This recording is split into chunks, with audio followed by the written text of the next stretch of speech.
For Jody Trexler and her big sister Risa, summer vacation is just getting started. Jody, who's 13, will start high school in the fall. 15-year-old Risa will be a junior. Risa was maturing more into a teenager and was making new friends at high school.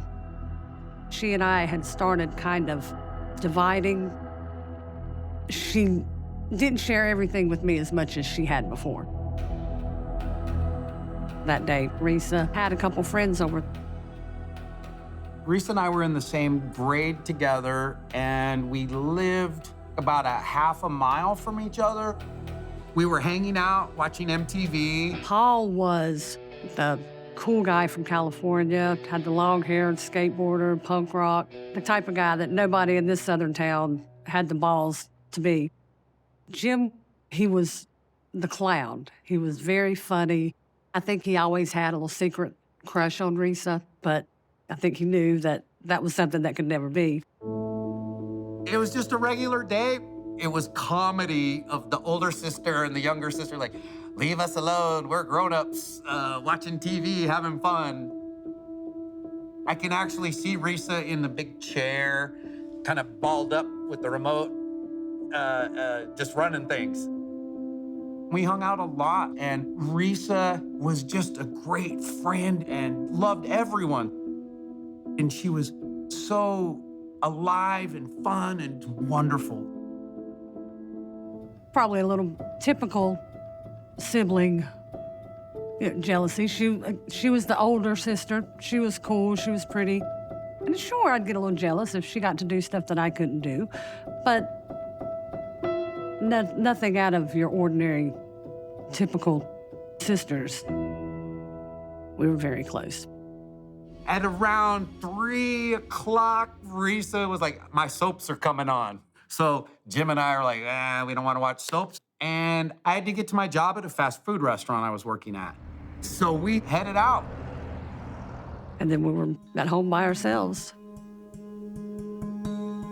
At some point, Jody realizes that her sister Risa has left the home, presumably going just next door as she often did. I decided to walk over, and I walked about halfway, about right past this crepe myrtle tree, and then I realized both the cars were gone, their front door was closed, so I turned around and walked back home. Jody assumes that her sister ran an errand with her grandparents and thinks no more of it. I was in my room listening to the radio. I think I talked to a couple friends on the telephone. Where I sat on my bed, from that window, I could see my grandparents' house entirely. And that was when I saw my grandfather come running out of the house, screaming. So I ran over there, and I ran into the house, into the living room first, and I didn't see anything. I was just looking around everywhere. I still had no idea what was going on. And when I turned a corner and saw into the spare bedroom, it was bloody. It was a mess. My sister was mostly covered by a blanket, so I could see her hair and part of her face. I remember having to beg a police officer to tell me if she was dead or not. I was in more or less in some kind of trance. When I got back to the house, I saw my father standing out on the front porch, and he was screaming. And I just jumped out of the car. I was thinking it was my mother, something had happened to my mother. For some reason, I remember being on my hands and knees. I don't know how I got on my hands and knees, but I remember crawling up to her body. Then I saw Risa's body laying there. Just horror. Horror. I still have flashbacks. Her eyes were open. She looked just like a little China doll. And I knew by looking at her eyes that she was gone. I just lost it, got hysterical, and just ran out of the house. I just ran and ran. My brother pulled up beside me in his pickup truck. Then he took me home. When I got back, my house was already full of people, police cars everywhere. The call came in, and I responded to it. I walked in there, and I was just horrified. She was on the floor, fully nude. Multiple stab wounds to her body. There was a stab wound next to the neck, and that blade was inside her shoulder, left inside. We found some semen on her right leg. It was highly likely that she'd been assaulted. We had minimal evidence besides the body itself. Nothing. Zero. Police repeatedly interview both Paul and Reese's other friend, Jim. It was so painful, they completely blamed everyone that was close to Risa. The police were really looking for a Hail Mary. Police can't link Jim or Paul to Reese's murder, but they never say so publicly. People were scared at that time because no one was caught. And you've got this circle of suspicion, and then that circle kept getting bigger. Jody became a suspect shortly thereafter the homicide. Jody was next door by herself when her sister was killed, leaving her with no alibi. They were saying in that 45-minute period of time, I was able to go overpower my sister, do the damage that was done to her. I had no wounds, cuts, anything defensive on me. None of it made sense. The rumors were coming from everywhere, but Risa's best friend, she was a big facilitator of a lot of these rumors. Her mother actually worked for the post office. I know that the detectives spent a lot of time at the post office. They would go up there. They were in close contact with all the reporters. They would tell everyone how I had done it. Even my friends were blaming Jody. My family was blaming Jody. Risa's murder tore Jody and I apart, and we lost contact. It seems to Jody that the cops are listening to the rumors a little too much. At some point, the police put their focus on one thing in the investigation and never looked anywhere else. And that was that either I had killed my sister or I had helped someone kill my sister.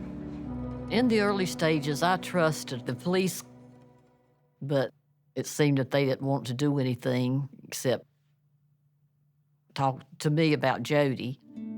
I knew in my heart that she didn't, but the police put such a doubt in my mind about Jody. From my point of view, I'm your child. Why can't you believe me? I'm here in front of you telling you, I've told you a million times, you're my mother, you're supposed to believe me. So I just couldn't understand that she could be believing the police and all these other people over me. It carried over into my adult life quite a bit. Seems like everywhere I've worked, there's always been someone who would find out who I was. And I've been called axe murderer. I've been called so many names. I've had neighbors scream at me and call me murderer. She was my sister. I loved her very much.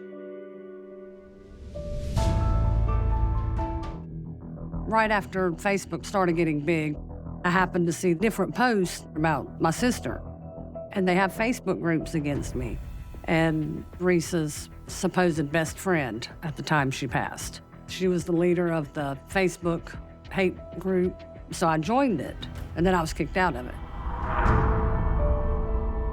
And so one day, Dr. Phil happened to be on TV. I would just see him doing polygraphs on so many people. I just happened to send them an email, and I just pretty much spilled out just the situation that my sister had been brutally murdered when we were kids, and I grew up taking the brunt of the blame, and it had affected my life. I never expected anyone to respond, but they did. When I finally took the polygraph, it was about a 2-hour process, but they only read the 2 most important ones on the show.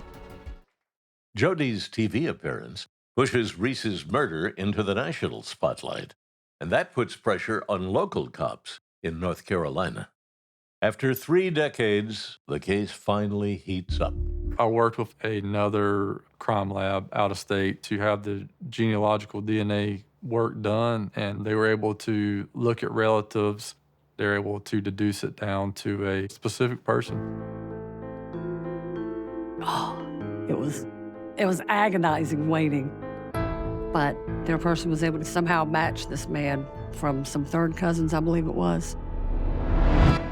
And they finally gave us a name, and it was no one any of us had ever heard of. Reese's killer's name was Curtis Edward Blair. The man that killed Reese was working at the Frito-Lay factory. It's just diagonally on the next block over. We couldn't find out a lot about Curtis Edward Blair, but at some point he left Salisbury, moved to California. Detective Schulenberger combs old court records from coast to coast and finds that Blair has a string of arrests in New York and California. Also, we found that he had been to prison for assault with a deadly weapon. But then the trail goes cold, until with a little more research, Schulenberger finds out the crushing truth. The suspect will never face justice. Curtis Edward Blair is dead. He had passed away in 2004. That was a big letdown to hear that. That was a blow. You know, I wanted the person to know we found him. I wanted the family to have the opportunity to see him go to prison.